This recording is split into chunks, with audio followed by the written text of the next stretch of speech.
Bonjour à toutes et à tous. Donc voici l'ultime vidéo de votre année de 6e en histoire-géographie, puisque nous sommes maintenant à la dernière semaine avant les vacances. Voilà, donc pour cette fois-ci, vous n'aurez pas de quiz, pas de questions à remplir, puisque je vais pas avoir le temps sinon de vous donner une correction, donc ça n'aurait pas de sens.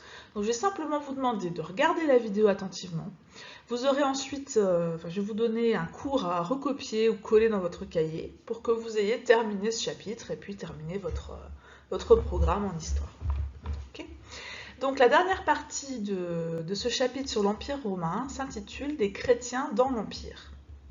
Alors vous vous rappelez qu'on avait étudié les débuts du judaïsme, et bien une autre religion importante apparaît pendant l'Antiquité, c'est le christianisme, et cette religion apparaît dans l'Empire romain. C'est pour ça qu'on associe ce chapitre sur les chrétiens à celui sur l'Empire romain. Donc ce sera la partie D dans votre cours, des chrétiens dans l'Empire, et la question qu'on va se poser, comment naît le christianisme? Alors, pour ça, on va étudier des sources, justement, si on veut faire de l'histoire et pas de la religion, il faut s'intéresser à des sources qui ne sont pas directement religieuses et pas chrétiennes. Vous comprenez pourquoi.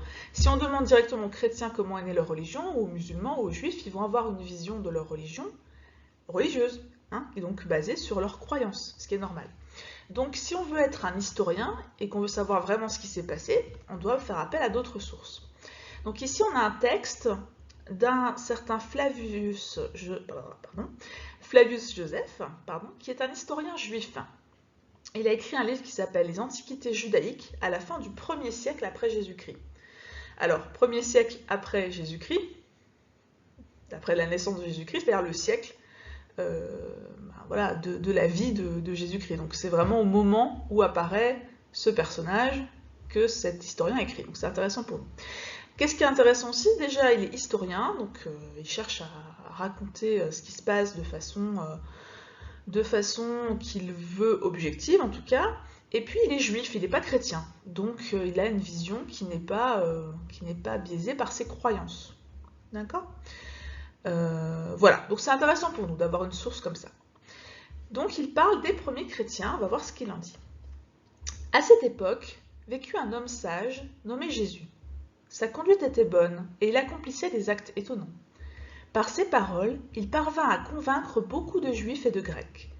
Mais sur la dénonciation de notables juifs, Pilate, le gouverneur romain de Judée, le condamna à mourir crucifié. Ceux qui étaient devenus ses disciples racontèrent qu'il leur était apparu 3 jours après sa mort et qu'il était de nouveau vivant. Il pouvait donc être appelé le Messie, dont les prophètes avaient dit des choses merveilleuses. Et depuis, le peuple qui s'appelle chrétien d'après lui n'a pas disparu. Alors, beaucoup de choses intéressantes. Donc, première partie du texte. À cette époque, vécut un homme sage nommé Jésus. Qu'est-ce que cela montre? Cela montre que Jésus a bien existé, puisque même les sources non chrétiennes, comme des sources juives ou romaines, disent qu'il y avait bien un homme qui s'appelait Jésus. Donc, il a vraiment existé. Il a existé et il a réussi à convaincre beaucoup de juifs et de grecs, donc il a été suivi par différentes personnes. Bon. Et qu'est-ce qui est aussi avéré, qu'est-ce qui est historiquement juste sur Jésus? Eh bien, c'est qu'il a été condamné à mourir crucifié par les Romains. Crucifié, ça veut dire cloué sur une croix. Alors, c'était une façon d'exécuter certains condamnés à mort dans l'Empire romain. Donc, au départ, ça n'a pas été inventé pour Jésus-Christ, c'était utilisé avant. Notamment contre des esclaves qui s'étaient rebellés, par exemple, ou des gens qui, en général, s'étaient révoltés contre l'Empire romain. On apprend qu'il avait des disciples. Oh, discipline, il y a une erreur là. Ses disciples qui le suivaient et qu'il y a toujours des chrétiens qui n'ont pas disparu après sa mort. Voilà. Donc on a vraiment l'origine de la religion. Après, il parle aussi des croyances. Il dit que ses disciples racontèrent Donc là, il change de registre et dit, voilà, ça c'est leur croyance. Il prend de la distance. Ceux qui étaient ses disciples racontèrent qu'il leur était apparu 3 jours après sa mort et qu'il était de nouveau vivant. Une croyance essentielle des chrétiens, Jésus-Christ est ressuscité après sa mort. Qu'il est le Messie, ça veut dire envoyé de Dieu. Et d'ailleurs, Messie, en grec, ça se dit Christ. Donc Jésus-Christ, ça veut dire Jésus le Messie. Voilà. Bon, donc on apprend plein de choses grâce à cet historien juif, qu'il y a bien eu quelqu'un qui s'est appelé Jésus-Christ, qu'il est apparu, qu'il a commencé à créer cette religion en Palestine, qui à ce moment-là fait partie de l'Empire romain. Voilà, c'est une partie de l'Empire romain. Qu'il a été suivi par de nombreuses personnes, que les autorités romaines l'ont condamné à mort, mais qu'après sa mort, eh bien, son message a continué à être transmis par ses disciples, par les gens qui le suivaient. Voilà. Donc la vie de Jésus, les historiens aujourd'hui estiment qu'il n'est pas né en l'an 1, comme les calendriers plus tard l'ont fixé, mais sans doute un peu avant. Donc Jésus serait né en -4 avant Jésus-Christ, ce qui est quand même assez rigolo, mais parce que forcément les calendriers n'étaient pas forcément très précis. Voilà. Et il est mort vers l'an 30, crucifié. Donc il avait environ 34 ans. Et les premiers chrétiens, eux, finalement, c'est dès sa mort qu'ils ont commencé à exister pendant tout le premier siècle. C'est clair? J'espère. Voilà. Donc, ça c'est pour les premiers chrétiens. Et ensuite, en fait, ces premiers chrétiens, ils ne vont pas rester seulement en Palestine, ils vont voyager, ce qui va permettre de diffuser cette nouvelle religion. Alors, je donne juste un exemple, celui de Paul de Tarse, qui est né vers 10 à Tarse et qui est mort vers 65 à Rome, donc vraiment au 1er siècle. C'est un juif et un citoyen romain. Saul de Tarse persécute les chrétiens avant de se convertir au christianisme et de prendre le prénom de Paul. Lors de ses voyages en Asie mineure et en Grèce, il diffuse le message de Jésus auprès des juifs, mais aussi des non-juifs. Les épîtres qu'il rédige instruisent et encouragent les communautés qu'il a fondées. Il serait mort en Italie exécuté par les Romains. Alors, c'est intéressant, voilà un exemple des juifs dont parle Flavius Joseph qui ont suivi Jésus, qui ont considéré qu'il était le Messie annoncé par la Bible hébraïque, la Bible des Juifs. Donc non seulement il a suivi Jésus au cours de sa vie, mais ensuite il a voyagé et il a créé des communautés chrétiennes, pas seulement en Palestine, vous voyez, il allait en Asie mineure, ce qui serait la Turquie d'aujourd'hui, et en Grèce. Donc à retenir pour votre cours, le christianisme naît au 1er siècle en Palestine, province romaine. Les premiers chrétiens sont des juifs qui pensent que Jésus est le Messie, Christ en grec, l'envoyé de Dieu. Les autorités romaines le condamnent à être crucifié, cloué sur une croix, en l'an 30 à Jérusalem. Après la mort de Jésus, des chrétiens comme Paul de Tarse partent diffuser son message dans l'Empire romain. Donc le christianisme se diffuse progressivement hors de Palestine. Alors, quelle est cette nouvelle religion? Vous vous rappelez ce qu'on avait dit sur le judaïsme? Une religion, c'est toujours deux choses, ce sont des croyances et des pratiques, des rites. Bon. Donc, quelles sont les croyances et quelles sont les pratiques de cette religion chrétienne? Alors, pour cela, on va se tourner vers leur livre sacré, leur livre saint, comme on avait fait pour le judaïsme. Eh bien, les chrétiens, ils ont aussi une Bible, la Bible chrétienne, qui n'est pas la même que la Bible des Juifs, enfin pas tout à fait. En fait, dans la Bible chrétienne, il y a la Bible des Juifs, la Bible hébraïque, qu'on appelle l'Ancien Testament. Donc on va retrouver ce qu'on avait dit sur Abraham, sur Moïse, etc. Ça fait partie. Et on va rajouter ce que les chrétiens appellent le Nouveau Testament, avec dedans des lettres, ce qu'on appelle des épîtres de Paul, Jacques, Pierre, Jean, Jacques, Jude, donc des lettres. Les évangiles, 4 évangiles, qui en fait racontent la vie et l'enseignement de Jésus. Donc, il y en a 4, écrits par 4 compagnons de Jésus, Matthieu, Marc, Luc et Jean. Il y a les actes des apôtres, c'est-à-dire comment ont agi les premiers disciples de Jésus. Et enfin l'Apocalypse de Jean, qui annonce la fin des temps et le jugement de tous les hommes par Dieu. Vous voyez que tous ces textes, ils ont été mis par écrit au cours du 1er siècle après Jésus-Christ. Voilà, donc les croyances des chrétiens, on les trouve principalement dans l'Ancien Testament et le Nouveau Testament. Finalement, cette nouvelle religion, elle est un peu dans la continuité du judaïsme. Il y a eu le judaïsme, ensuite il y a le christianisme, et le christianisme s'appuie en partie du judaïsme. Ok ? Alors, on va étudier quelques textes issus de ce Nouveau Testament. Donc là, on a un extrait de l'évangile de Luc. L'enseignement de Jésus. Un homme demanda à Jésus, « Maître, que dois-je faire pour hériter la vie éternelle ?» Jésus lui dit, « Qu'est-il écrit dans la loi? Qui lis-tu » Il répondit, « Tu aimeras le Seigneur ton Dieu de tout ton cœur, de toute ton âme, et de toute ta force, de toute ta pensée, et ton prochain comme toi-même. » « Tu as bien répondu, lui dit Jésus, fais cela, et tu vivras. » Alors là, ce qui est intéressant, c'est que Jésus dit que pour avoir la vie éternelle, il faut suivre la loi qui est en fait dans la Bible juive, dans la Bible hébraïque. Et il y a deux éléments qui ressortent, donc aimer Dieu, donc Dieu unique, donc religion monothéiste, hein, et aimer son prochain. Aime ton prochain comme toi-même. Le prochain, ça veut dire l'autre en fait, l'autre être humain, celui qui est proche de toi. Voilà.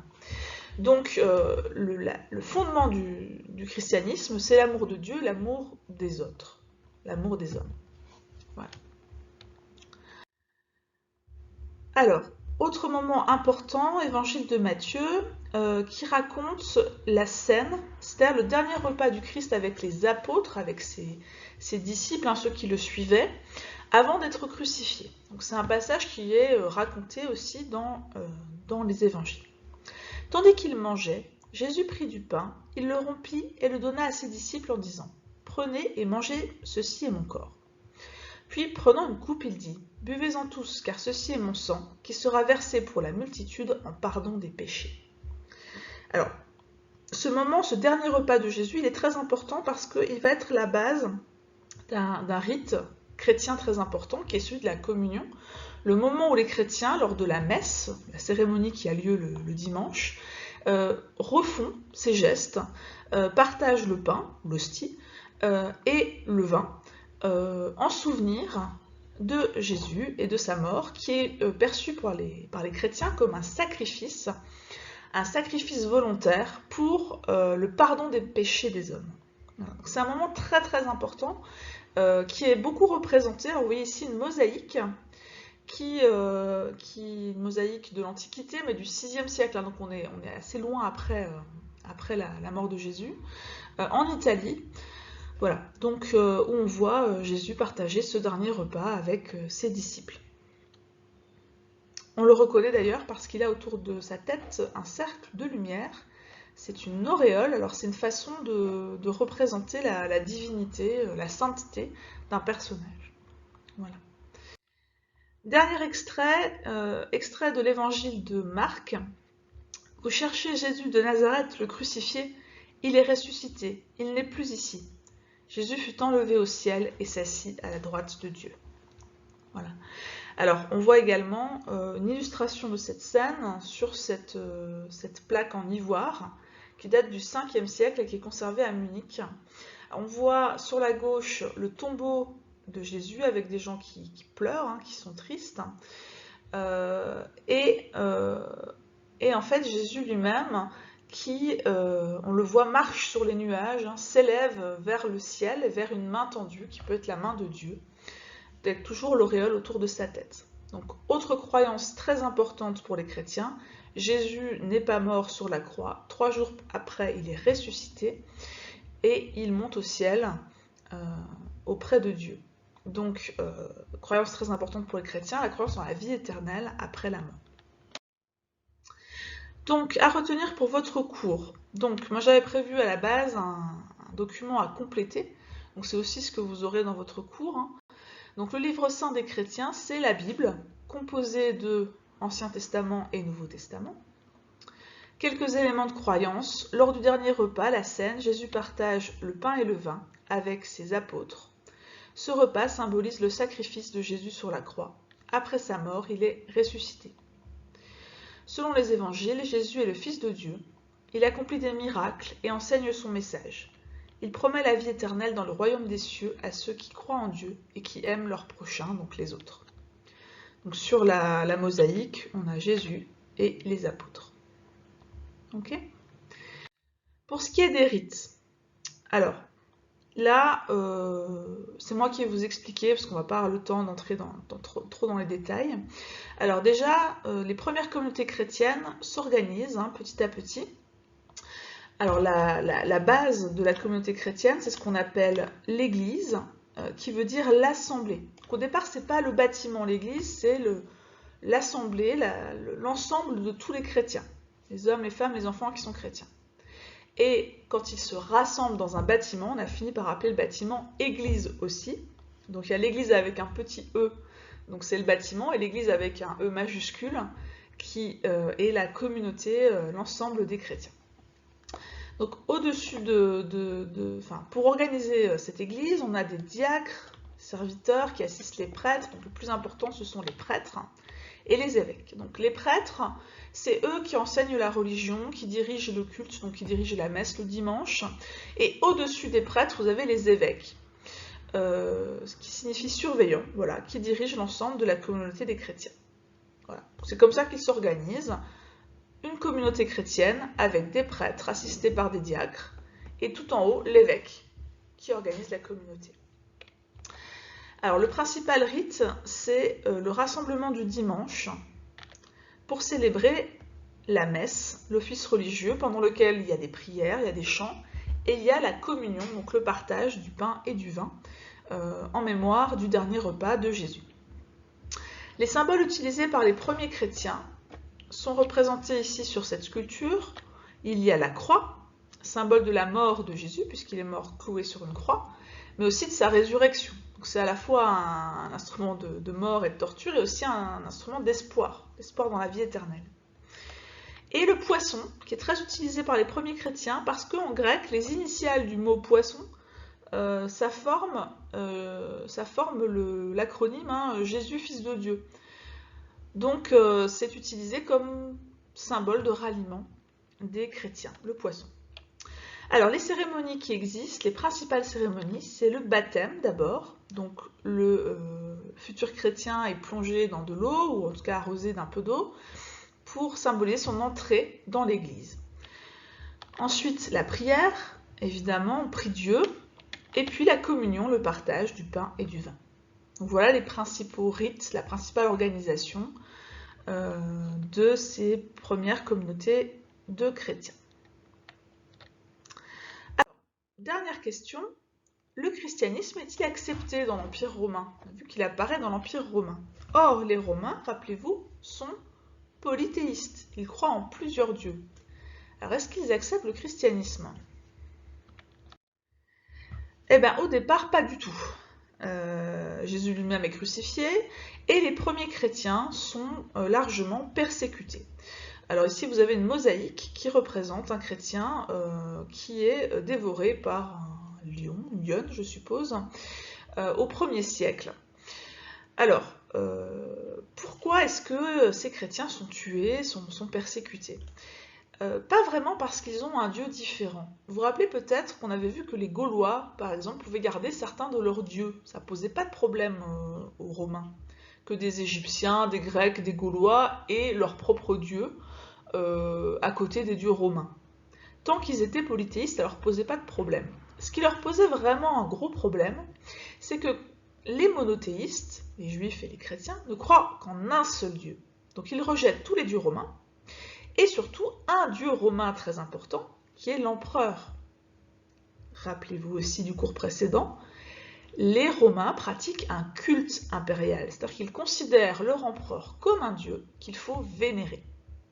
C'est très important parce que ce n'est pas juste une histoire de croyance, c'est aussi ce qui fait tenir les choses d'un point de vue politique. Celui qui a le pouvoir doit être vénéré. Ça permet une stabilité, un respect du pouvoir aussi. Donc comme les chrétiens refusent de vénérer l'empereur comme un dieu, c'est pour ça qu'ils sont persécutés. Voilà. Donc certains vont mourir dans le Colisée, dévorés par des bêtes sauvages, d'autres vont subir tout un tas de tortures pour les faire renoncer à leur foi. Et on va appeler ceux qui vont continuer à maintenir leur foi malgré les persécutions des martyrs. Voilà. Donc c'est plutôt mal engagé pour les chrétiens. Et pourtant, voici une statue du IVe siècle d'un empereur romain qui s'appelle Valentinien Ier. Une statue en bronze qui se trouve en Italie. Qu'est-ce qu'on constate? Parce que vous avez tous dû repérer. Il porte dans la main une croix. Donc, cet empereur est chrétien. Comment on passe de l'un à l'autre? Comment on passe d'un moment où les chrétiens sont persécutés par les Romains à un moment où même l'empereur est chrétien? Là, je vous ai expliqué. Eh bien, tout cela, ça s'explique parce que les chrétiens vont être de plus en plus nombreux dans l'Empire romain, malgré les persécutions. Peut-être même en partie grâce à elles, c'est-à-dire que les Romains, voyant ces croyants qui résistent aux tortures, qui résistent aux exécutions, qui continuent à garder leur foi malgré les persécutions, eh bien, vont s'intéresser à cette nouvelle religion qui va avoir de plus en plus de succès. Donc, vous voyez sur cette carte, on a en orange les régions qui sont en partie chrétiennes à la fin du IIIe siècle. Vous voyez qu'à ce moment-là, il y a déjà de nombreuses parties de l'Empire romain qui sont devenues chrétiennes, notamment en Palestine, là où il s'est apparu, mais aussi en Égypte, en Asie mineure, en Grèce, et même jusqu'en Italie, et même jusqu'à la capitale, Rome. À la fin du IVe siècle, le mouvement est encore plus important, vous voyez que de nouveaux territoires deviennent chrétiens. Les petits points roses représentent les principales communautés chrétiennes, et on voit qu'on en trouve dans tout l'Empire romain, principalement quand même plutôt à l'est de l'Empire romain. Voilà, donc cette religion continue à se diffuser, continue à faire de nouveaux adeptes, et au bout d'un moment, les empereurs ne peuvent plus ignorer qu'une grande partie de leur population est devenue chrétienne. Et donc deux empereurs vont avoir un rôle très important. Il s'agit de Constantin Ier et de Théodose Ier, qui sont des empereurs du IVe siècle. Constantin Ier va autoriser le christianisme à partir de 313. À partir de ce moment-là, le christianisme sera autorisé dans l'Empire romain, ne sera plus persécuté. Constantin lui-même va se convertir au christianisme. Alors, il va raconter une sorte de légende, il aurait eu un rêve qui lui aurait dit que s'il devenait chrétien, il gagnerait une bataille, etc. Alors, on n'est pas évidemment certain du caractère véridique de ce rêve, mais ce qui est intéressant, c'est que les empereurs ne peuvent plus ignorer le christianisme, ils sont obligés de l'autoriser, et même de se convertir à cette religion, puisqu'elle devient la religion majoritaire dans leur empire. Théodose Ier, lui, un peu plus tard, va non seulement autoriser le christianisme, mais va l'imposer. À partir de 380, toutes les autres religions sont interdites dans l'Empire romain. En tout cas, tous les cultes polythéistes. Donc, quelqu'un qui était égyptien et qui continuait à croire aux Russes, Isis, Amon, Anubis, etc. Un Gaulois qui avait également ses propres dieux, un Grec, etc. Eh bien, maintenant, les temples des dieux sont fermés, il est interdit de vénérer plusieurs dieux, tout le monde doit devenir chrétien. Voilà. Donc vous voyez que ça va finalement assez vite, c'est-à-dire en moins d'un siècle, on passe d'un christianisme qui au départ est persécuté, ensuite il est autorisé, et enfin il est imposé à tout le monde. Voilà comment l'Empire romain finit par devenir chrétien.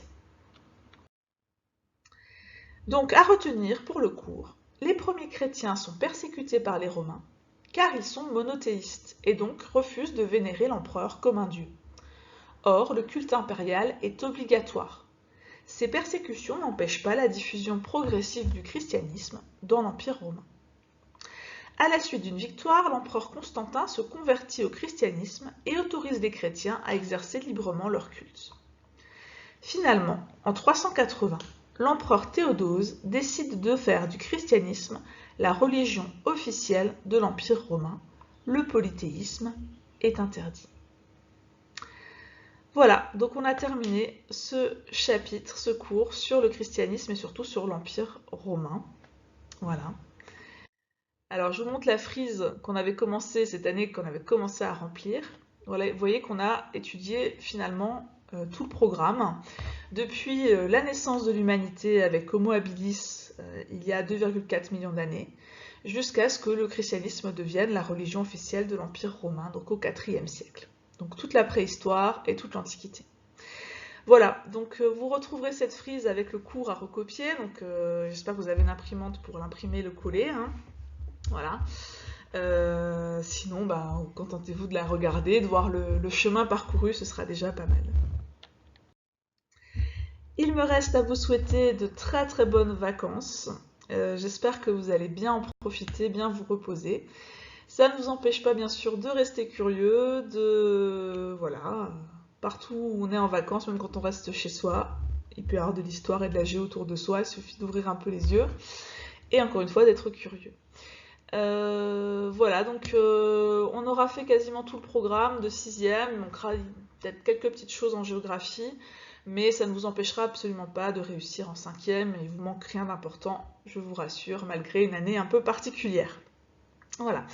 Comme je l'avais dit, étant enceinte, je ne serai pas là à la rentrée. Normalement, je devrais être là à partir du mois de novembre. Donc peut-être que je retrouverai certains d'entre vous en 5e, ou en tout cas qu'on se croisera dans les couloirs. Voilà, donc encore une fois, bonnes vacances à tous, profitez bien et à bientôt.